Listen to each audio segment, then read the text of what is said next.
This is the Week in Review for TheTrumpet.com, Friday, May 27, 2011. On Wednesday, Egyptian military officials announced that Cairo will permanently open the crossing into the Gaza Strip tomorrow. This will be a major security agreement breach with Israel, breaking an agreement formed in 2009 in order to stop Hamas from smuggling weapons into Gaza from Egypt. Egypt claims that opening the Rafah crossing will help reconcile and unite Palestinians. Egypt is betraying Israel, uniting Palestinians, and taking pressure off of Hamas terrorists. Expect this to hasten an explosion of violence. Israeli Prime Minister Benjamin Netanyahu returned home on Wednesday after a 6-day visit to the United States. Netanyahu landed in Washington last Friday, the day after U.S. President Obama surprised the world by explicitly endorsing a Palestinian state using 1967 borders. Mr. Obama's speech at the State Department marked the first time ever that an American president had done so.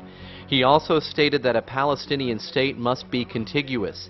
Mr. Netanyahu met with Mr. Obama at the White House on Sunday, and on Wednesday he spoke before a joint session of Congress. The speech was a rebuff of the president's stated policies. Though well received by Americans and Israelis, Netanyahu now finds his relationship with the U.S. administration at a new low point.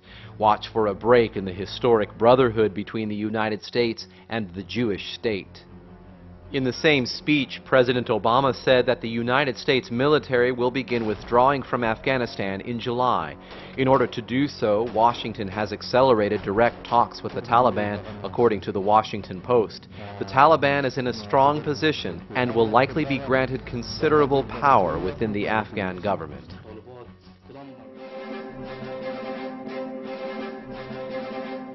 Spain's ruling Socialist Workers' Party suffered a massive defeat on Sunday. The Conservative People's Party gained a 10% lead, winning more than half of Spain's 17 regional governments. This puts conservatives in a good position for the general election next spring. Victories for Spanish conservatives are benefiting a major power player that has been throwing its weight around against liberal politicians. That powerful force is the Catholic Church.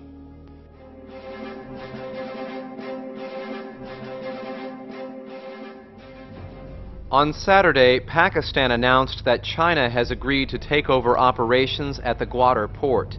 Islamabad had initiated the request, and Beijing, which has been interested in Gwadar since its construction, appears to be eager to cozy up to Pakistan.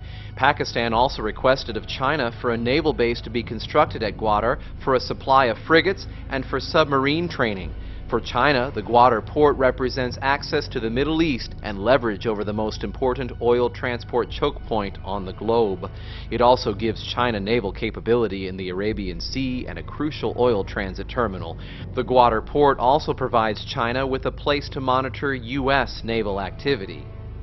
Chinese Premier Wen Jiabao's performance at an Asian summit on Sunday reveals that Beijing is on a charm offensive with South Korea and Japan. Wen avoided any divisive topics and proposed a significant boost in trade that could lead to a free trade zone among the three nations. He also called for more investment cooperation and joint cooperation in disaster relief. Expect for U.S. influence in the region to fade as China steps up to take the reins in Southeast Asia.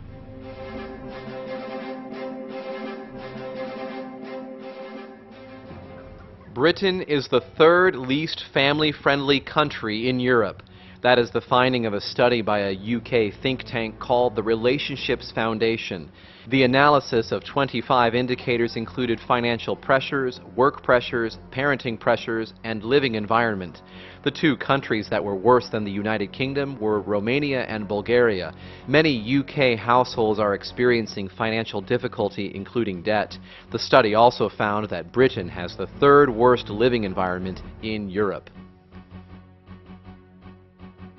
The number of abortions committed in England and Wales has increased 8% since 2000.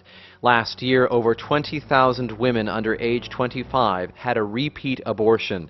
More than 3,700 abortions were for girls under the age of 16.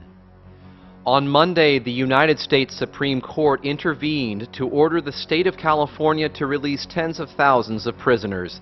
The court claimed that the prisons had fallen short of constitutional requirements due to overcrowding. The minority opinion sharply criticized the decision to release 46,000 felons. The controversy highlighted not only a flawed decision and a danger to Californians, but also the tragedy that there are so many criminals caught in California that the state has run out of places to put them. And that is the Week in Review for TheTrumpet.com.